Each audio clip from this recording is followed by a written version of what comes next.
Hello everyone, welcome to my channel today. It's another Sea of Thieves video talking about the upcoming DLC / content for Forsaken Shores and what we know so far.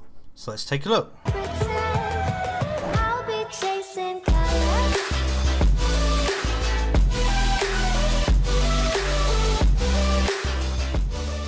So I've already spoken in a previous video about Curse Sales. That's coming in July, and now it's the time of talking about the September one, which is Forsaken Shores. The biggest thing, most important I think, is the fact that they're bringing a whole new map. The new map is called Devil's Roar. It's going to be a volcanic map to a degree, so the land's going to be very unstable, they've said. There's going to be volcanoes, there's going to be molten lava flying around, bits of rock, ashes. It's going to be an absolute nightmare, but also going to be very fun. As you've seen in the trailer, it's going to be very, very red, fiery sort of related. They also show, and I think it's related to the Forsaken Shores, is a new threat. The only thing I can really associate is Captain Flamebeard. So maybe he makes a full, massive, super-powered version, because we don't actually know why we're going over there yet. The other part I'm going to bring to as well now is the rowboats. I know I said in my previous video I wasn't unsure. I've since gone back through the footage and seen them talking openly that rowboats are going to be in Forsaken Shores. So for example, what they're suggesting is that you might want to park your ship away from your designated place you're going to, and then use a rowboat to get to the island, as opposed to bringing your boat in close like you do at the moment. Which makes me think that whatever this volcanic eruption, fallen debris ness is only going to be in a certain area of each island. So for them to suggest that you park your ship further away and then rowboat it would suggest that they kind of say as well that you might want to keep your ships safer and away from the debris from a further distance. So that makes me think that there's only going to be a certain area. Also makes me think that the actual land mass that we're going to be doing, the islands, are going to be a lot bigger as well. Just because it's a volcano, for God's sake, it's going to be massive in some way, shape or form. It sounds really crazy. I mean, they've I think it's Shelley again that was speaking in the E3 panel. She's saying that they've got the 3 Cs, it's just what they're still working on what they're putting in the actual map. And I've heard there's like some sort of vessel on the original map that you go through into the new area. My downside to this is, yes, it sounds pretty cool, but at the moment there's a lot of open sea.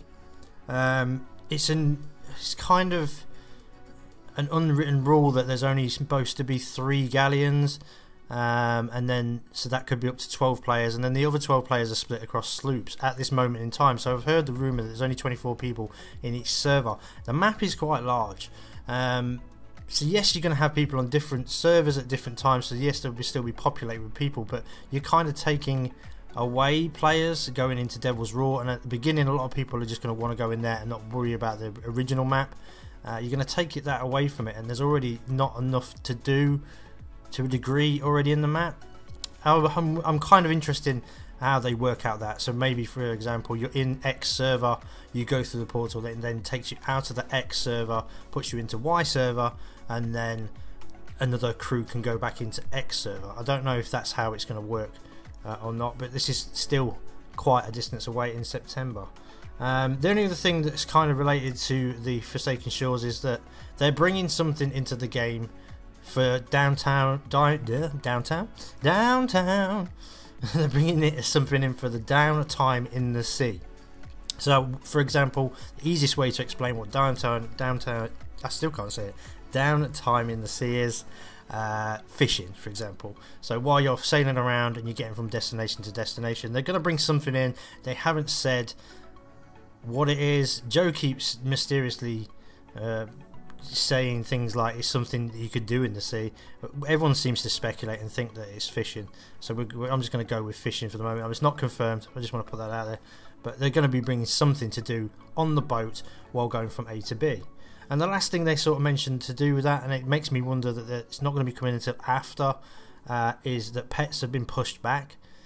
Someone asked at the roundtable conference at E3 that about having a monkey, and they said it's been put on the back burner for the moment. It's something that they've already prototyped, so it's going to be coming at some point, but for this moment in time they just want to get as much content and fun things for everyone to do on the maps. I think that's all I've managed to acquire information wise to do with Forsaken Shores. It's very limited at the moment. If you know anything, let me know in the comment section. It'd be much appreciated. But yeah, it's looking like a good couple of months coming up for Sea of Thieves. I'm looking forward to both. I'm quite 50-50 split at the moment. I can see the fun side of both. I think Forsaken Shore is more bigger than all of them, but they had more time to work on it. It's going to change the gateway you play more than the Cursed Sails, because it's Cursed Sails, the AI is, you can choose, sometimes you can actually choose whether to engage with them or not, whereas I think if you go into Forsaken Shores, it's just going to be kicking off all the time. But that's it for today's video. If there's anything, like I say, if you want to add that you know is coming to Forsaken Shores, then feel free to do so in the comments section, general chat as well. And if you're new or you've enjoyed my enjoyed my content so far, and want to subscribe, then feel free to do so. If not, then just a like will be nice. Share it with your friends, all the usual stuff. So that's it. Have a happy voyage for the rest of your journeys, and I shall see you very soon with another Sea of Thieves video. So take care.